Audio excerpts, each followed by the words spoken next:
بسم اللہ الرحمن الرحیم۔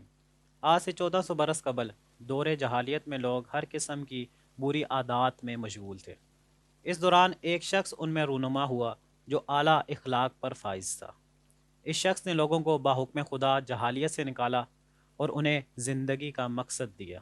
جو قوم پستی میں ڈوبی ہوئی تھی، باحکم خدا اس شخص نے اس قوم کو جہالیت سے نکالا اور ایک عظیم ترین قوم بنایا۔ اور آج بھی لاکھوں کروڑوں لوگ ایسے ہیں جو اس شخص کے لیے اور اس قوم کے لوگوں کے لیے جان قربان کرنے کے لیے تیار ہیں۔ کیا آپ جاننا چاہتے ہیں وہ شخص کون تھا؟ وہ شخص ہمارے آقا، امام اعظم، امام کائنات، سید الاولین والآخرین، امام انبیاء والمرسلین، رحمت للعالمین، سیدنا محمد صلی اللہ علیہ وآلہ وسلم ہیں۔ اور وہ قوم کے لوگ صحابہ کرام ہیں۔ آگے بڑھنے سے پہلے حضرت عمر رضی اللہ تعالیٰ کی ایک بات میں آپ کے سامنے رکھنا چاہوں گا کہ جب حضرت عمر رضی اللہ تعالیٰ نے اسلام قبول کیا تو مشرکین نے حضرت عمر رضی اللہ تعالیٰ سے دریافت کیا کہ اب تو آپ صحابی ہو گئے ہیں۔ تو حضرت عمر رضی اللہ تعالیٰ نے فرمایا کہ میں صحابی نہیں ہوا بلکہ مسلمان ہو گیا ہوں۔ آج سے 1400 برس پہلے جب آپ صلی اللہ علیہ وسلم کو نبوت سے سرفراز کیا گیا تھا تو اللہ پاک نے آپ صلی اللہ علیہ وآلہ وسلم کو ایک مشن عطا کیا تھا۔ اب وہ مشن کیا ہے؟ صحیح بخاری کی حدیث ہے۔ حضرت جابر رضی اللہ تعالیٰ بیان فرماتے ہیں، رسول اللہ صلی اللہ علیہ وسلم نے فرمایا کہ جب میں غار حرا سے اپنے گھر کی طرف جا رہا تھا تو میں نے کسی کی آواز سنی، تو میں نے اپنے دائیں بائیں دیکھا تو کوئی شخص نہیں تھا، میں آگے چل دیا۔ اس کے بعد پھر دوبارہ ایک آواز آئی، میں نے اپنے دائیں بائیں دیکھا لیکن کوئی نظر نہیں آیا۔ تیسری مرتبہ جب وہ آواز آئی تو آپ صلی اللہ علیہ وسلم نے فرمایا کہ میں نے اپنا چہرہ مبارک آسمان کی طرف دیکھا تو حضرت جبرائیل علیہ السلام پورے آسمان پر پھیلے ہوئے تھے۔ رسول اللہ صلی اللہ علیہ وسلم نے جب حضرت جبرائیل علیہ السلام کو اصل حالت میں دیکھا تو آپ صلی اللہ علیہ وسلم زمین پر گر گئے۔ اس کے بعد آپ صلی اللہ علیہ وسلم اپنے گھر کو چلے گئے اور اپنے وائف سے کہا کہ مجھے کمبل اڑا دو، مجھے کمبل اڑا دو۔ اور اسی دوران سورۃ مدثر کی کچھ آیات آپ صلی اللہ علیہ وآلہ وسلم پر نازل ہوئی۔ یا ایھا المدثر، ایک کمبل میں لپٹنے والے، آپ اٹھیں اور لوگوں کو خبردار کیجیے اور اپنے رب کو بڑا کرو اور اپنے کپڑوں کو صاف رکھنے کا اہتمام کیجیے اور ہر قسم کی گندگی سے دور رہیے۔ تو یہ مشن تھا جو اللہ پاک نے رسول اللہ صلی اللہ علیہ وسلم کے سپرد کیا۔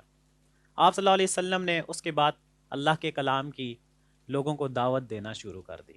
آپ صلی اللہ علیہ وسلم کبھی ایک شخص کے پاس جاتے، کبھی دو شخص کے پاس جاتے، کبھی تین شخص کے پاس جاتے، جا کے آپ صلی اللہ علیہ وسلم قرآن کو بیان کرتے اور ان کو دین اسلام کی طرف لانے کی کوشش کرتے۔ ابتدائی بعثت کے بعد 5 سال تک رسول اللہ صلی اللہ علیہ وسلم نجی صحبتوں اور مخصوص مجلسوں میں ہی اللہ کا کلام سنا سنا کر لوگوں کو اللہ کے دین کی طرف دعوت دیتے رہے۔ ان 5 سالوں کے دوران آپ صلی اللہ علیہ وسلم کو کبھی بھی مجمع عام میں اللہ کا کلام بیان کرنے کا موقع نہیں ملا۔ اس کی وجہ یہ تھی کہ کفار کی سخت مزاحمت تھی۔ آپ صلی اللہ علیہ وسلم جب قرآن کو بیان کرتے تھے تو کفار اپنے کانوں میں انگلیاں ڈال لیا کرتے تھے اور شور مچانے لگ جاتے تھے، کیونکہ وہ جانتے تھے کہ آپ صلی اللہ علیہ وسلم کی زبان مبارک سے نکلنے والے الفاظ آپ صلی اللہ علیہ وسلم قرآن بیان کر رہے ہیں وہ غضب کی تاثیر رکھتے ہیں۔ تو آپ صلی اللہ علیہ وسلم جب بھی کلام بیان فرماتے تھے تو اس میں بہت غضب کی تاثیر ہوا کرتی تھی۔ تو مشرکین اس بات کو سمجھتے تھے، اسی وجہ سے وہ اپنے کانوں میں انگلیاں ڈال لیا کرتے تھے اور شور مچانے لگ جاتے تھے کہ کہیں دوسرے لوگوں کے کانوں تک آپ صلی اللہ علیہ وسلم کی آواز نہ پہنچ جائے۔ اگر ان لوگوں کے کانوں تک آپ صلی اللہ علیہ وسلم کی آواز پہنچ گئی تو وہ بھی دین کی طرف آ جائیں گے، دین کو ایکسیپٹ کر لیں گے۔ ایک واقعہ جو میں آپ کے سامنے رکھنا چاہتا ہوں وہ یہ کہ ابو لہب جو رشتے میں آپ صلی اللہ علیہ وآلہ وسلم کے چاچا تھے، آپ صلی اللہ علیہ وسلم جب بھی اللہ کا کلام بیان فرماتے تھے، لوگوں کو دین حق کی طرف بلایا کرتے تھے، تو ابو لہب آپ کے پیچھے آپ کو مٹی سے مار رہا ہوا کرتا تھا۔ اور جس شخص کے پاس آپ صلی اللہ علیہ وسلم تشریف فرما ہوتے تھے ان کو دین کی دعوت دیا کرتے تھے تو ابو لہب کہا کرتا تھا کہ یہ میرا بھتیجا ہے، یہ تمہیں کہیں اپنے آباء و اجداد کے دین سے نہ ہٹا دے، تم اس کی بات نہ سننا۔ نعوذ باللہ وہ کہا کرتا تھا کہ آپ صلی اللہ علیہ وسلم پاگل ہیں، نعوذ باللہ۔ تو آپ دیکھ رہے ہیں کہ رسول اللہ صلی اللہ علیہ وسلم کو کتنی مشکلات کا سامنا کرنا پڑا کہ آپ صلی اللہ علیہ وسلم جب بھی کسی شخص کے پاس جایا کرتے تھے دین کی دعوت دینے کے لیے تو آپ کے چاچا ہی آپ کو پیچھے سے غلط القابات سے پکارا کرتے تھے۔ اور لوگوں سے کہا کرتے تھے کہ اس کی بات مت سنو۔ اس کے علاوہ حضرت ابو بکر صدیق رضی اللہ تعالیٰ کا واقعہ جو میں آپ کے سامنے رکھنا چاہتا ہوں، جب حضرت ابو بکر صدیق رضی اللہ تعالیٰ نے اسلام قبول کر لیا، 38 لوگ مسلمان ہو گئے، تو حضرت ابو بکر صدیق رضی اللہ تعالیٰ نے فرمایا کہ رسول اللہ صلی اللہ علیہ وسلم آپ مجھے اجازت دیجئے، میں اسلام کا اظہار کرنا چاہتا ہوں، لوگوں کو اسلام کی تبلیغ کرنا چاہتا ہوں۔ تو آپ صلی اللہ علیہ وسلم نے پہلے منع فرما دیا، لیکن پھر حضرت ابو بکر صدیق رضی اللہ تعالیٰ نے اجازت چاہی تو آپ صلی اللہ علیہ وسلم نے اجازت دے دی۔ تو تمام مسلمان بیٹھ گئے، حضرت ابو بکر صدیق رضی اللہ تعالیٰ تقریر فرمانے لگے۔ جیسے ہی حضرت ابو بکر صدیق رضی اللہ تعالیٰ نے تقریر فرمائی تو کفار جو تھے، مشرکین، مسلمانوں کے اوپر ٹوٹ پڑے، مسلمانوں کو مارنے لگے، مسلمانوں کو پتھر مارنے لگے، اور سب سے زیادہ حضرت ابو بکر صدیق رضی اللہ تعالیٰ کو مارا۔ یہاں تک کہ یہ بات مشہور ہوگی کہ عتبہ کم بخت نے حضرت ابو بکر صدیق رضی اللہ تعالیٰ کو شہید کر دیا۔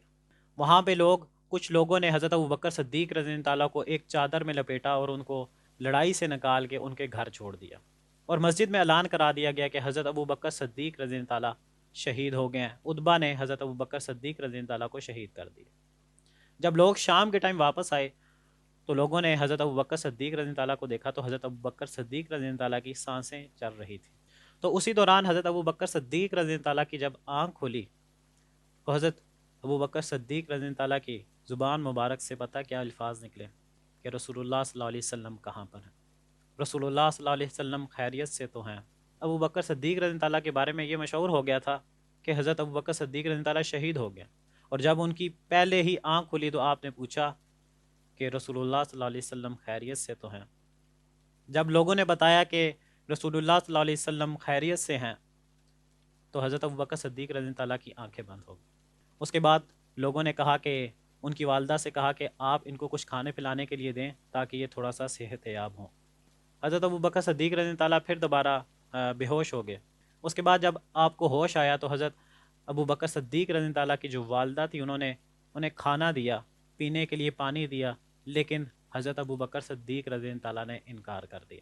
حضرت ابو بکر صدیق رضی اللہ تعالیٰ نے فرمایا کہ میں تب تک پانی نہیں پیوں گا، میں تب تک کھانا نہیں کھاؤں گا جب تک کہ رسول اللہ صلی اللہ علیہ وسلم کو اپنی آنکھوں سے نہ دیکھ لوں۔ ان کی والدہ نے ان کو بہت سمجھایا، لوگوں نے آ کے ان کو بہت سمجھایا کہ رسول اللہ صلی اللہ علیہ وسلم خیریت سے ہیں، آپ کھانا کھا لیں، آپ پانی پی لیں، لیکن حضرت ابو بکر صدیق رضی اللہ تعالیٰ بار بار یہی فرماتے رہے کہ جب تک میں رسول اللہ صلی اللہ علیہ وسلم کو نہیں دیکھ لوں گا تب تک میں نہ پانی پیوں گا نہ ہی کھانا کھاؤں گا۔ تو بہت مشکلوں سے ان کو اٹھا کے رسول اللہ صلی اللہ علیہ وسلم کے پاس لے کر گیا تو جب حضرت ابو بکر صدیق رضی اللہ تعالیٰ نے رسول اللہ صلی اللہ علیہ وسلم کو دیکھا تو حضرت ابو بکر صدیق رضی اللہ تعالیٰ رونے لگے، ان کی آنکھوں میں آنسو آ گئے۔ حضرت ابو بکر صدیق رضی اللہ تعالیٰ نے رسول اللہ صلی اللہ علیہ وسلم سے فرمایا کہ یا رسول اللہ، مجھے ہر چیز برداشت ہو جائے گی، لیکن آپ کو میری وجہ سے اگر کوئی شخص برا بھلا کہے یہ مجھ سے برداشت نہیں ہے۔ تو آپ دیکھ رہے ہیں کہ کتنی سخت مزاحمت تھی کہ جہاں پہ قرآن بیان ہو رہا ہے وہاں پہ لوگ مسلمانوں کو ہی پتھر مار رہے ہیں، مسلمانوں کو ہی مار رہے ہیں، شور مچانے لگ جاتے تھے۔ آپ صلی اللہ علیہ وسلم جب بیان فرماتے تھے تو شور مچانے لگ جاتے تھے۔ ابو لہب جو آپ کے چاچا تھے آپ کو مٹی مارتے تھے، لوگوں سے کہا کرتے تھے کہ یہ میرا بھتیجا ہے، اس کی بات مت سنو، یہ تمہیں کہیں تمہارے آباء و اجداد کے دین سے نہ ہٹا دے۔ تو حضرت ابو بکر صدیق رضی اللہ تعالیٰ نے جب رسول اللہ صلی اللہ علیہ وسلم کو دیکھا تو ان کی آنکھوں میں آنسو آ گئے۔ آپ نے فرمایا کہ میں ہر چیز برداشت کر لوں گا، لیکن آپ کے اوپر آپ کو کوئی برا نہ کہے میری وجہ سے، آپ کو مارنا پڑے میری وجہ سے، میں اپنے اوپر ہر ظلم کھانے کے لیے تیار ہوں۔ اس کے بعد حضرت ابو بکر صدیق رضی اللہ تعالیٰ نے رسول اللہ صلی اللہ علیہ وسلم سے عرض کیا کہ آپ میری والدہ کو اسلام کی دعوت دیجیے۔ آپ صلی اللہ علیہ وسلم نے اسلام کی دعوت دی تو فوراً ان کی والدہ نے اسلام قبول کر لیا، اور آپ صلی اللہ علیہ وسلم نے اور تمام مسلمانوں نے حضرت ابو بکر صدیق رضی اللہ تعالیٰ کے لیے اور ان کی والدہ کے لیے دعا کی۔ انہی دنوں کے دوران حضرت حمزہ رضی اللہ تعالیٰ نے بھی اسلام قبول کر لیا۔ مصطفیٰ پہاڑی کے پاس سے رسول اللہ صلی اللہ علیہ وسلم جا رہے تھے تو ان کا سامنا ابو جہل سے ہو گیا۔ ابو جہل نے آپ صلی اللہ علیہ وسلم کو برے القابات سے بلایا، ابو جہل نے آپ صلی اللہ علیہ وسلم کو مارا۔ اسی دوران حضرت حمزہ رضی اللہ تعالیٰ وہاں سے گزرے، اور حضرت حمزہ رضی اللہ تعالیٰ نے جب دیکھا تو اپنی کمان کو ابو جہل کمبخت کے سر کے اوپر مارا۔ تو ابو جہل کے جو ساتھی تھے وہ اس کے طرف سے لڑنے کے لیے آگے بڑھے، تو ابو جہل نے انہیں روک دیا۔ ابو جہل نے کہا کہ مت مارو، میں نے بھی اس کے بھتیجے کو برا بھلا کہا ہے، میں نے بھی اس کے بھتیجے کو مارا ہے، تو بس اب صاحب برابر ہو گیا، اب تم مت مارو۔ تو مشرکین نے حضرت حمزہ رضی اللہ تعالیٰ سے کہا کہ کیا آپ بھی مسلمان ہو گئے؟ تو حضرت حمزہ رضی اللہ تعالیٰ نے فرمایا کہ میں مسلمان تو نہیں ہوا، لیکن تم سمجھتے ہو کہ یہ شخص جو کہہ رہا وہ سچ ہے، جو میرا بھتیجا کہہ رہا وہ سچ ہے کہ اللہ کے سوا کوئی معبود نہیں ہے، اللہ کے سوا کوئی الہ نہیں ہے، اور وہ شخص اللہ کا رسول ہے، آخری رسول ہے۔ اگر یہ سچ ہے اور تم لوگ بھی سچے ہو تو آؤ میرا سامنا کرو، میں بھی یہاں پہ کھڑا ہوں، اگر تم لوگ سچے ہو تو میرا سامنا کرو۔ لیکن ان میں سے کوئی بھی آگے نہیں بڑھا۔ اسی دوران حضرت حمزہ رضی اللہ تعالیٰ نے اسلام قبول کر لیا۔ تو آپ دیکھ رہے ہیں کہ یہ میں صرف آپ کے سامنے ابھی صورت نجم کا پس منظر بیان کر رہا ہوں کہ کیا حالات و واقعات تھے۔ وہ 5 سال جو تھے نبوت کے، 5 سال آپ کے اوپر کیسے گزرے، یہ پس منظر جتنا ڈیٹیل میں آپ سمجھیں گے اتنا ہی اچھا آپ صورت نجم کو سمجھنے کی کوشش کریں گے۔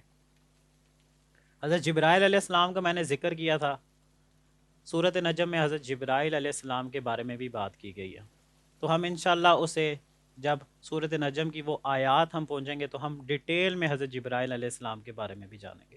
تو ایک دن رسول اللہ صلی اللہ علیہ وسلم حرم پاک میں تشریف فرما تھے، اور مشرکین تمام لوگ مجمع جمع ہوا تھا، مسلمان بھی تھے اور مشرکین بھی تھے۔